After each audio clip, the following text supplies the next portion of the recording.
we had Gable on a couple weeks ago, and this is another one of those things where I was like, man, all right, I don't know if this is like Craig talked to him ahead of time and was like, this is what say some stuff like this, or if he just took it on himself or whatever. But he definitely he definitely talked a lot about how it's going to suck for you, and he thinks that this will suck for you to send you into retirement, kind of losing to a non-jiu-jitsu guy and all that. So I'm curious, did you see any of those clips? Did you see some of the stuff Gable had to say, and what did you think about it if you did?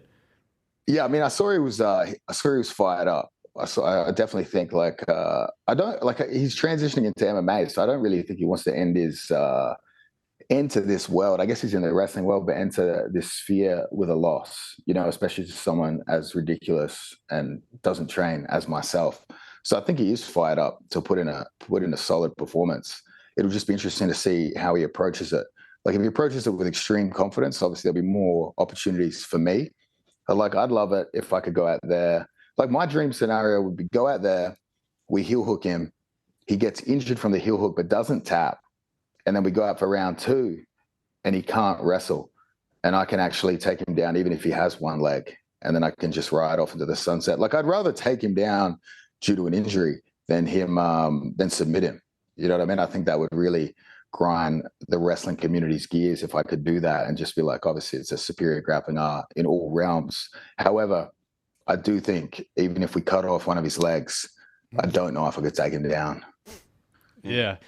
So, all right, I guess I want to ask you some more stuff about the Gable match, because I think you're probably top 5 best grapplers in the world. Even with all this stuff going on, I think you're underrated for how good of a grappler you are. And I do think that it's kind of like, man, it just feels to me like a wrestler versus a grappler in a jiu-jitsu match. The grappler wins kind of like historically. And I do think you could probably leg lock him at some point for sure. So I want to know your actual thoughts on, like, I know Gable's like a generational talent, a generational athlete, Olympic gold medalist. That is a different beast. But do you legitimately think Gable's going to have been able to, I guess, even be exposed enough to jiu-jitsu to shut down some of your attacks if you really wanted to get in there and just like enter the legs and try and submit him as fast as you could? I mean, I think that's the mystery of it, right? Like, I'll be honest, I have not trained properly for a long time. You know what I mean? Like, when we drop these videos on YouTube of me training and stuff, obviously I'm putting up the best footage of me possible. And I still do have a strong 5 minutes in me. I think gone are the days where I could show back up to B team and still beat up the boys, unless we have that mental barrier in them. But like, in terms of how the Gable match looks, I think if we're going past 3 minutes, we're in trouble. Like my gas tank, it was never good at the peak.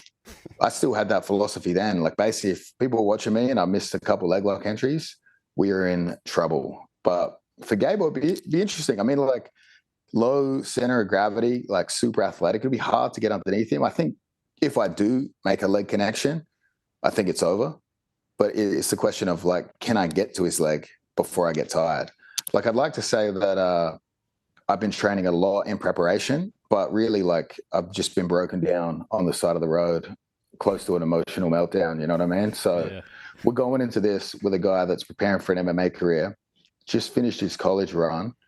Well, what I don't even understand is NCAA. Like, he just finished that, obviously had a loss. We should have negotiated the deal after that loss. I think we would have got a better price on Gable coming off a loss, but I thought we'd do it before.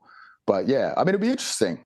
I think anyone that is that athletic, like, I remember when Nicky Rod came in, he was like day one, like, I could catch him, but it was definitely not easy. So I think if Gable approaches this the correct way, which would unfortunately, I think, probably be a bit of a boring way, it would be a difficult match for me. But I do not think Gable's going to do that. I think he's got that wrestling bravado where he's just going to throw himself into the fire. And I hope as he throws himself into that fire, it doesn't involve with me breaking my neck or him landing on a limb of mine and just snapping. I think he could submit me by landing on me. I think like the atomic butt drop a la Mark Hunt's in Pride, I think that would be his most dangerous weapon here. Yeah, I mean, that's definitely an aspect of wrestlers versus jiu-jitsu guys. Wrestlers do just have a different tenacity about them when they compete and everything. Like, I could see Gable just, like, going nuts trying to outside pass you and finally get an angle and then just, like, slam down on your ribs. And you might end up like that pink car under the tank, you know, just getting destroyed by melted. Breaking down, yeah. Yeah, but I chose 3 rounds for a reason. You know, like I was like 5 by 5, man. If he makes it to the end of the 3rd round, like we'll need a defibrillator between rounds to get me back out there, you know. Like, I mean, that would be great for viewership.